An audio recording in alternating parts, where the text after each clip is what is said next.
Vayne is the late game mobile hypercarry, known by many as the Gosu Special, and many others as the reason why you just lost 18 LP. But why play a boring role, relying on a monkey support and waiting for 3 items, when you could instead go Chad Vayne Mid and start affecting the whole map with this Korean challenger's roaming Vayne Mid? Let me quickly show you one of the most ridiculous Vayne fights I have ever seen, so you can see the power of this pick. It's about 35 minutes, teams are even in gold, Vayne is not fed, a good Lilia sleep lands on 3, Vayne cleanses it with QSS to avoid the engage, kiting sideways to avoid Pantheon CC. Enemies actually don't know where he is. He isn't kiting back like a normal AD carry would. He tumbles back in to DPS the diving AD carry who uses Zhonya's, so he swaps targets, dealing maximum DPS at all times. Pushing forwards, he solo finishes off 2 kills. Now in a 1v3, he flashes back in to set up a wall stun on Darius, killing Kai'Sa during this play, and then killing Darius and winning the fight. It's almost too fast to show you how insane this player is, and I think it shows why everyone should give this a try. Our player is named Hongcono.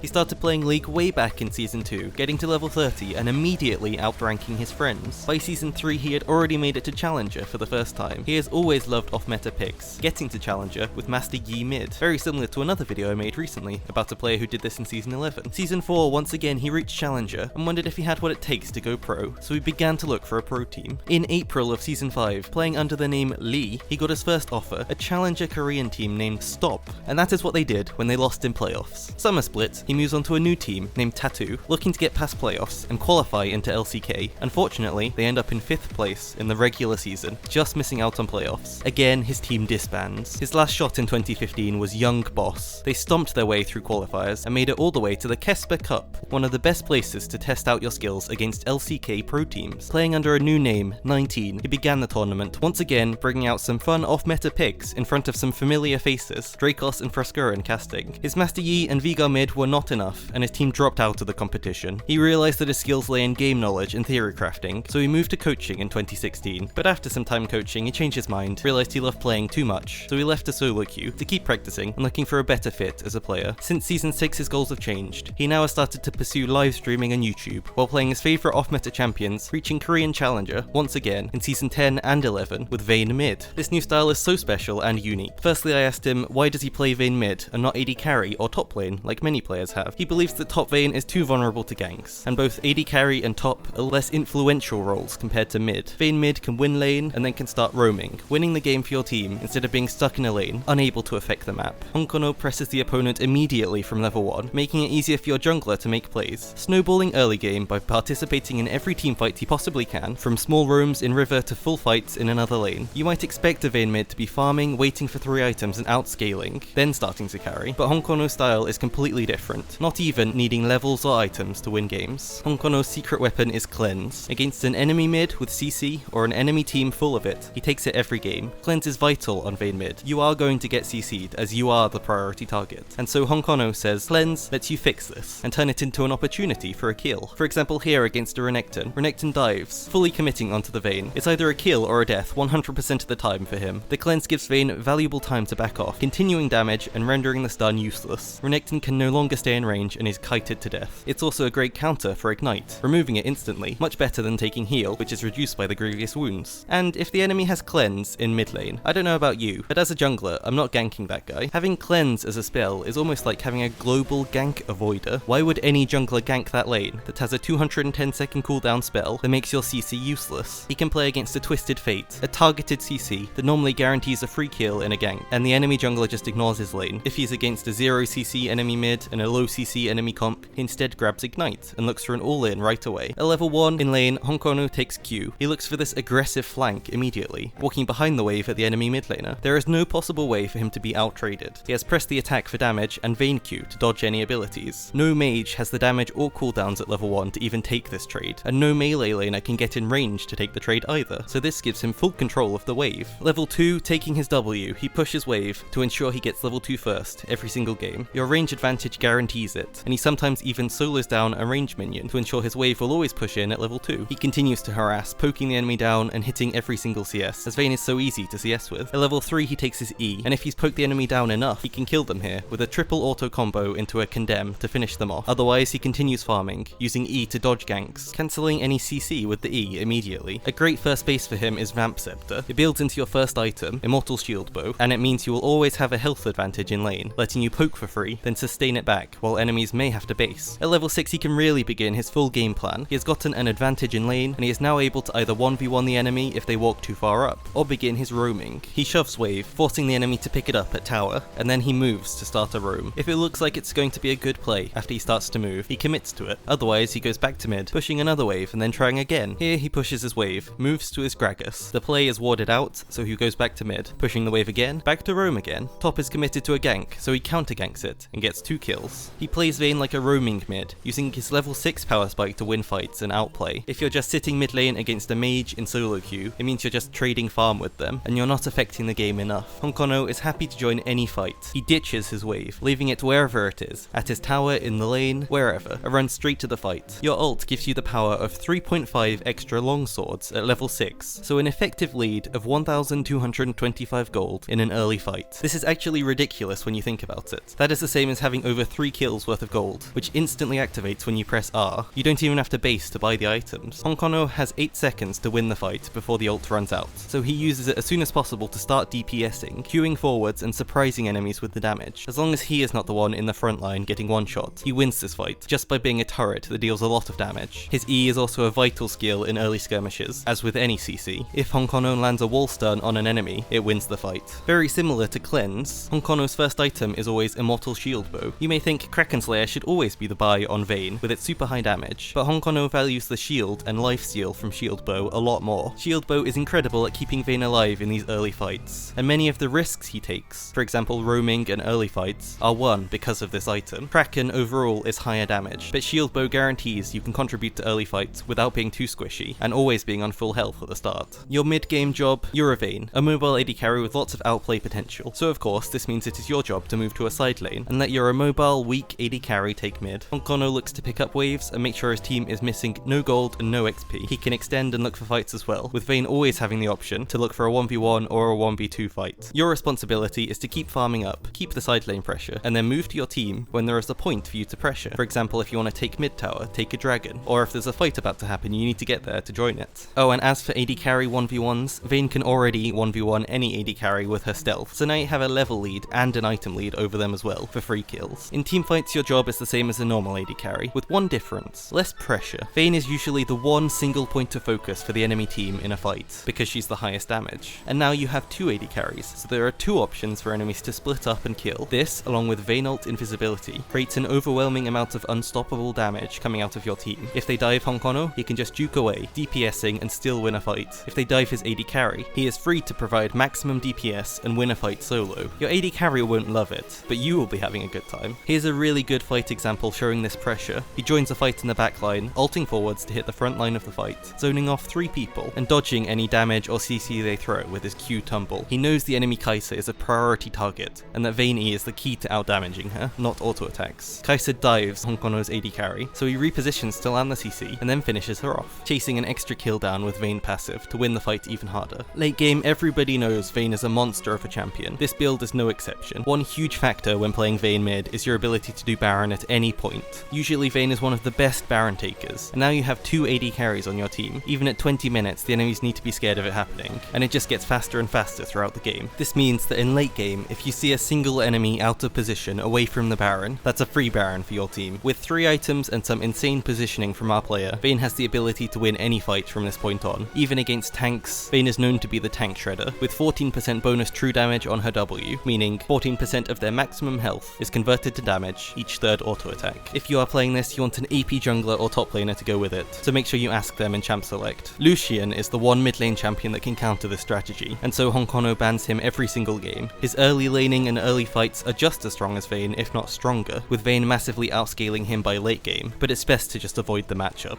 For his build, Hongcono goes Doran's Blade level 1, which actually provides Vayne a lot of sustain in lane, with all the wave pushing that he does. First base, Vamp Scepter is great, building into his first item, Immortal Shield Bow. Berserker Greaves are a good option for first item as well, as they let you dodge more in 1v1s, and help with the roaming. Phantom Dancer 2nd and Infinity Edge 3rd will give you enough damage to start going for your 1v5 Gosu plays, finishing off the build with Bloodthirster, and don't forget anti-heal if you need it. For his runes he takes this Press the Attack page most games, but you could also try his Hail of Blades page, which sounds very strong against mages to get an early kill. I am testing this pick on my Twitch right now at twitch.tv/happychimenoises. I have also added YouTube memberships at the cheapest price point possible, in case anyone wants wants to support the channel. The benefits are a sub-only Discord, as well as a community games night every week where we play some fun League games and have community servers for people to hang out on and make friends. Check out that Ye Mid video here if you're interested, like the video if you enjoyed and want to help with the YouTube algorithm, and subscribe if you want to see these videos first, so you can try out these strategies in solo queue before anyone else.